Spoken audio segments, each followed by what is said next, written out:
ndị nna anyị ha mere ka anyị mara na ọ bụrụ na ị na-ajụ ogu ma ijighị ọmụ n'aka gị jide akwala aka. Ọ bụrụ na ndị Igbo gere ọtụtụ ihe ọma dị n'ime akwa nke ndị nna ha gwara ha na ha vu ya n'obi, ụwa gadịrị ha mfe. Akwa ị na-ahụ, ọ dịghị onye ma maọbụ oke maọbụ nne nọ ya n'ime ma ọ bụrụ na ọkụkọ yie ya vinya ya nwa. Akwa ị na ha na-eji ya emede ndị mmụọ iwe, a na-eji ya akụda ha obi. Ezigbo oke ihe omimi dị n'ime akwa. Ọ dị mkpa ka onye ọbụla gere ihe ndị nna ya gwara ya, ọ dị oke mkpa. Isiokwu m n'ụbọchị nke taa bụ personal Lord and Savior. Were ntị onye Igbo n'obi onye Igbo ka anyị weta personal Lord and Savior n'okwu Igbo were ete ya ụlọ maka izuụka mma na nneji. Ọ ụlọ ka a ga-esi mara mma pụọla ama.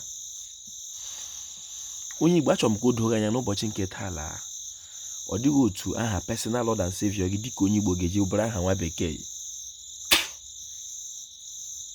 Ọ bụ na ị ga-egba afa, ọ bụla afa anaghị akpa aha nwa bekee, ma jụwa ajụjụ ndị nna nna gị ndị ichie.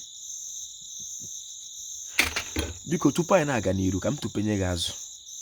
Ọ bụ na ịbụ onye Igbo iche ịgwọ ọgwụ ego dị ire nke omenala Igbo nabatara, gaga kpaya chi gị ngwa nke ya, kpaya ikenga gị ngwa nke ya, kpaya ndị ichie ngwa nke ha, gaga kpee ire ọma na mmiri, ma ọ bụ na maka ibu mmiri a na-ezu oke, maka ihe ọma si na mmiri abịa. Biko ekelere m ọha nwa eze, ekelere m Igbo bụ Igbo, ekelere m ndị chiri echichi n'ala Igbo, ma ndị dibịa na-agba aja, ma ndị na-agba afa, ma ndị mgbọrọgwụ ma mkpa akwụkwọ. O ji ọfọsi ihe onye chiri ya zere, ọ ga-adịrị Igbo la mma. Igbo mma mmanụ uwe. Personal Lord and Savior ya bụ isiokwu m. Ọ dịghị otu onye Yoruba aha personal Lord and Savior ga-esi bụrụ aha onye Igbo. Iburu onye Igbo, achọrọ m ka o doo anya n'ụbọchị nke taa la, Jizọs wụ personal Lord and Savior otu onye n'obodo nna ya, ma ọ bụrụ na Jizọs dị. Ihe onye Igbo na-eji anọ ọdụ na-aga ọfọ bụ nọ ndị nna ya ka ọ na-agwa okwu, mana onye Igbo sekpuru ala, ihe ọ na-arịọ uche mbọ ọdodo kwere ya anya. Gbaa mbọ dịka onye Igbo mata onye bụ personal Lord and Savior gị, chi ụwa gị. Mekwene ka gị na ya na-adị na mma, maka ihe ọma niile dị n'ụwa a si n'aka chi abịa. Ọ na-aka chi ka o si adị mma.